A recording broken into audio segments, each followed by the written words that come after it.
Another aspect of statistics is to model data using algebraic models, which is very familiar to Algebra 2 students. In many ways, this is a nice review of some of the chapters we've learned throughout the year. So many students learn about scatter plots in Algebra 1.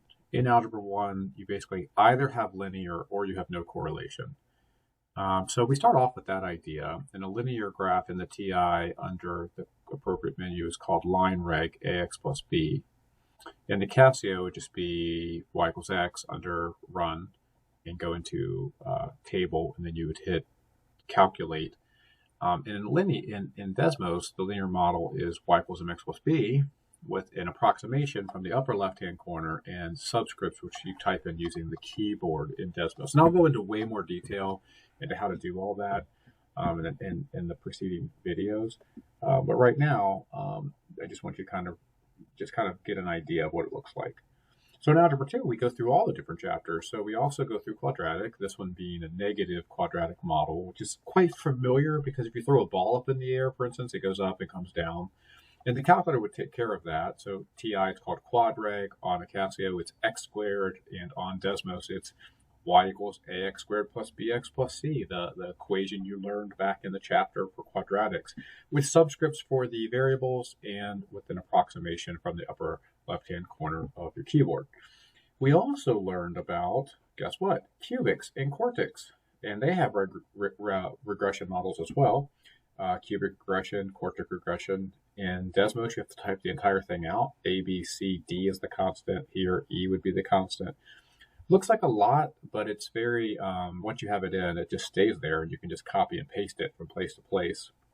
And you would do this based on what you're looking at. Like if you look at these four things, you can easily tell the difference between a linear, quadratic, a cubic, and a quartic. And that's what your data will show, right? If your data goes up and down, you're not going to pick the quadratic, which just goes down or up.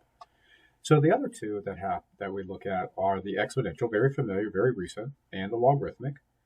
The exponential, shows, I like to tell students, these are the graphs that look like slides. One slides, up, and the other one goes at an asymptote this way. So just think about the asymptotes. A horizontal asymptote is exponential.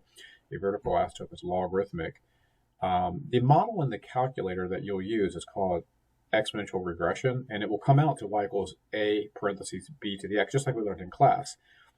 There is potentially another model where it's y equals e to the x. You will not use that in Algebra 2. So in Desmos, you would type the same thing in there. Y is approximately a parentheses b to the x sub 1. Now the logarithmic, ironically, will come out to an ln. So it's called ln regression, not log regression. And that's very confusing in the TI because the TI has one called logistic regression. That is for BC calculus. You will not be using, or AP statistics, you will not be using logistic regression. It's called ln. And in the Desmos, you type in a ln x sub 1 plus b. So we'll learn more about exactly how to type that in the next videos. This is just sort of an introduction to what we're looking at. We're looking at the idea that we could have data that comes out in a line. We could have data that comes out in a curve, or a curve that goes up and down, or a curve that goes down and up and down, or a curve that is exponential growth. An example of this would be, believe it or not, if you go back and look at the models for, infections, they always look exponential. It's called exponential growth, as we learned. And there's also logarithmic, which is a little rarer, but I'll give you some examples to explain where that would come in as well.